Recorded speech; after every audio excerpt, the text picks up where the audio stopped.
Hey, good morning, everybody. Rob Powell, Rocky Mountain Team 1 Operations for your morning Facebook update.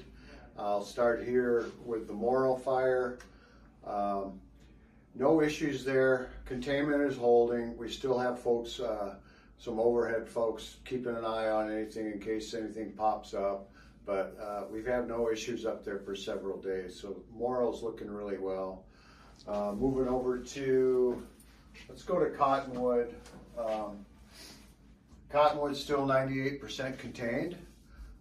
We still have all of our resources up there, securing the edge and working on the uncontained pieces, but we're setting in good shape with that. We will have an IA group up there at the Brady Fire Station for another, if we get a new start. Big news today is tomorrow, the Cottonwood Fire will be turned over to the Type 3 Incident Management Team that's coming from the state of Nebraska folks.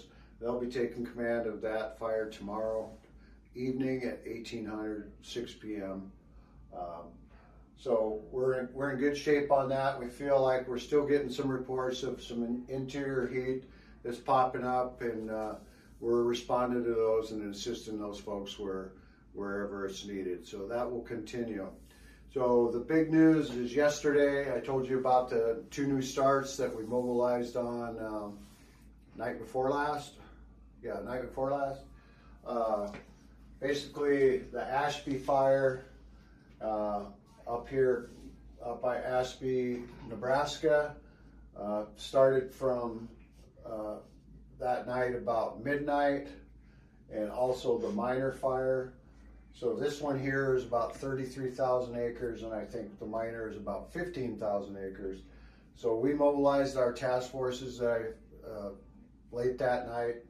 They got tied in with the locals up there, and basically got forward progress stopped on both of those fires as of this morning.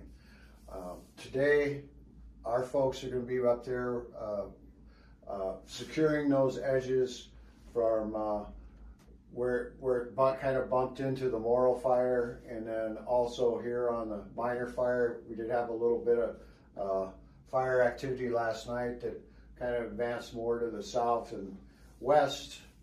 They will be working today securing those edges with our folks and also some of the local folks that are up there.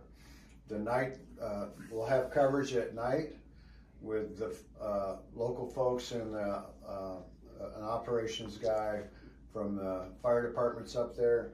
So we'll have full coverage there through tonight, and we'll probably be there tomorrow also. So with that, we have another team coming in, another team like us, same configuration, will be coming. They'll start rolling in today. We'll start doing a transition, getting them up to speed, and they will take command of the fires of these fires and any IA that pops up here in the next few days. So today is going to be our last full shift.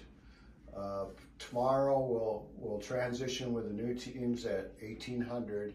So there will be some changes. I'll be here tomorrow to kind of wrap things up for you guys from Rocky Mountain Team 1 perspective. But things are going well. So now I'll move on to the question and answers.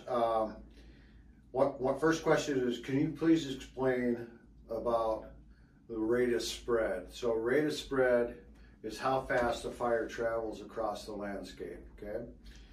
So if you picture this with the light fuels and the cedars and whatnot, these fires can travel 3 miles an hour. So that's a fast walk.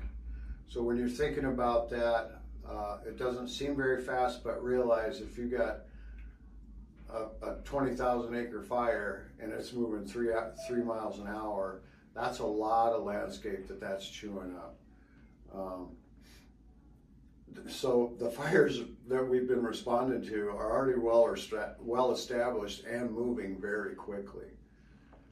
And then the second question, why haven't we seen the heavy air tankers or slurry bombers on these fires?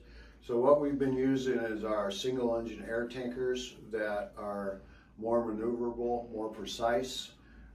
We've got 2 from South Dakota, and then also the ones from the state of Nebraska that will be continuing to work these fires. And if needed, if the order comes in where we need a large air tanker, we have those available, and we'll order those up and deploy them where they're needed. So with that, that's the end of my presentation here for you. So I'll see you guys tomorrow.